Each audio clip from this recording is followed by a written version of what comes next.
Imagine acordar todos os dias em um bairro abandonado com ruas esburacadas, hospitais sem médicos, escolas que mal funcionam, contas atrasadas e um futuro que parece cada vez mais distante.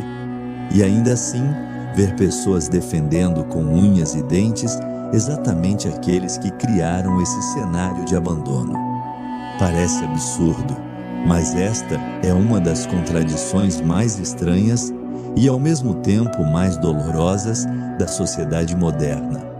A idolatria de quem destrói a vida das próprias pessoas. E o mais assustador é que isso não é exceção, é a regra em boa parte do mundo. Neste vídeo você vai entender por que pessoas simples, vítimas de um sistema corrupto, se agarram com devoção quase religiosa a políticos que sabotam suas vidas. Você vai compreender os mecanismos psicológicos, sociais e emocionais que alimentam essa idolatria cega e vai enxergar, talvez pela primeira vez, como manipulam esperanças, medos e até a sensação de pertencimento das pessoas. E quando você chegar ao final, tudo fará sentido e também será profundamente perturbador. A primeira camada desse problema é quase instintiva. O ser humano precisa acreditar em algo para suportar a dor de viver. Quando a vida se torna insuportável, quando o futuro desaparece, quando a realidade se torna um peso esmagador, a esperança vira uma necessidade biológica. E é nesse terreno fértil de fragilidade emocional que políticos corruptos constroem seus reinos. Eles se apresentam como salvadores, como pais da nação, como defensores dos pobres, como vozes dos esquecidos.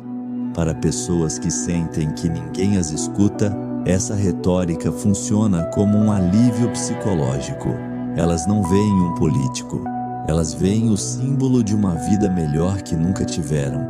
E símbolos são muito mais poderosos que fatos. Pessoas vulneráveis não se apegam à realidade, elas se apegam à narrativa. Quando um político cria um inimigo comum, eles querem tirar o que é nosso. Eles odeiam você. Eles têm medo da nossa força. Ele cria vínculo, cria tribo, cria pertencimento. E quando você faz parte de uma tribo, você defende seu líder mesmo quando ele destrói a sua vida, porque a lealdade deixa de ser racional e passa a ser emocional. É por isso que muitos defendem políticos com a mesma paixão que torcedores defendem times. Não importa o resultado, importa a identidade. Perder o líder significaria perder o grupo. Perder o grupo significaria perder a si mesmo. Então, é mais fácil aceitar a miséria do que aceitar a ideia de que seu herói sempre foi o vilão. Pessoas quebradas emocionalmente, cansadas, esmagadas pela vida, são mais fáceis de manipular. E aqui está a ironia cruel. Quanto mais sofrimento, mais leais elas se tornam. Não porque são ignorantes, mas porque foram condicionadas a acreditar que um dia será melhor, que Ele está lutando por nós, que eles têm um plano. Esse mecanismo é tão antigo quanto a própria história humana. Durante séculos, reis exploravam o povo com promessas de prosperidade futura. Hoje, políticos fazem o mesmo, apenas com discursos mais sofisticados. Existe uma narrativa perigosa e silenciosa que atravessa gerações. Quem sofre é mais puro. Quem é pobre é mais honesto. Quem passa dificuldade é mais merecedor. Políticos corruptos usam essa romantização como arma e dizem: eu sou como você. Eu também vim de baixo. Eu sei o que você sente. E assim se estabelece uma conexão emocional profunda, falsa, mas poderosa. As pessoas começam a vê-los não como governantes, mas como espelhos. E ninguém gosta de admitir que o próprio espelho está quebrado.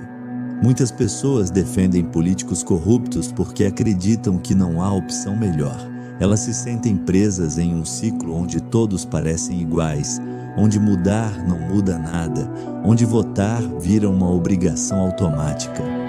E diante dessa sensação de impotência, surge um fenômeno psicológico simples.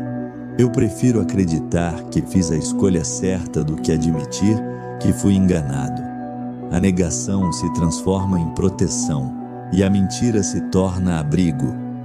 O ser humano tem uma tendência perigosa: idolatrar a autoridade, mesmo quando ela é destrutiva. Quanto mais poder alguém demonstra, mais facilmente as pessoas acreditam nele. É o instinto primitivo da submissão, seguir o mais forte para sobreviver, mesmo que o mais forte esteja destruindo tudo ao redor. Nietzsche dizia que o ser humano prefere obedecer a ter que pensar, e isso nunca foi tão atual. Todo esse mecanismo é alimentado com o medo. Medo de perder o pouco que se tem, medo de mudar, medo do novo, medo de enfrentar a realidade de que o mundo é injusto e caótico, medo de assumir responsabilidade. Políticos corruptos alimentam esse medo todos os dias. Se eu cair, tudo desmorona. Se eu sair, vocês perderão seus direitos. Se eles vencerem, vocês serão destruídos. E assim, aos poucos, o medo se transforma em fidelidade. Fidelidade se transforma em fanatismo. E o fanatismo destrói qualquer possibilidade de reflexão. E então chegamos ao ponto mais brutal de todos. A razão pela qual pessoas miseráveis defendem corruptos não é apenas porque foram manipuladas. Não é apenas porque estão emocionalmente quebradas. Não é apenas por ignorância, desinformação ou carência afetiva. É porque, no fundo, elas se acostumaram com a miséria. E quando a miséria se torna normal, qualquer coisa diferente parece perigosa demais. O sistema não apenas explora essas pessoas, o sistema as domestica, as ensina desde pequenas que nasceram para sofrer, que não merecem muito mais, que o máximo que podem ter é a proteção de alguém mais poderoso.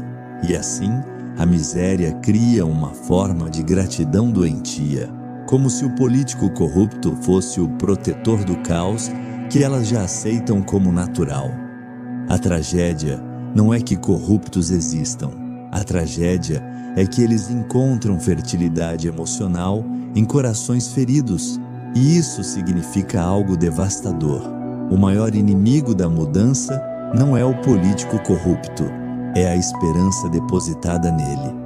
A veneração a corruptos não é sobre política, é sobre humanidade, é sobre a fragilidade emocional, psicológica e espiritual de pessoas que nunca tiveram a chance de conhecer uma vida digna, que nunca foram valorizadas, que nunca foram ouvidas. E quando alguém promete atenção, mesmo que seja uma mentira, muitas almas aceitam, porque é tudo o que elas têm. É doloroso, injusto e profundamente humano.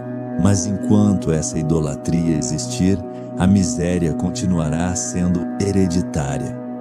Se esse conteúdo fez você refletir, compartilhe. Quanto mais pessoas entenderem esse mecanismo, mais difícil será manipular consciências. E se você quiser continuar explorando temas profundos como este, inscreva-se no canal e deixe seu like. Isso ajuda demais a fortalecer nossa voz.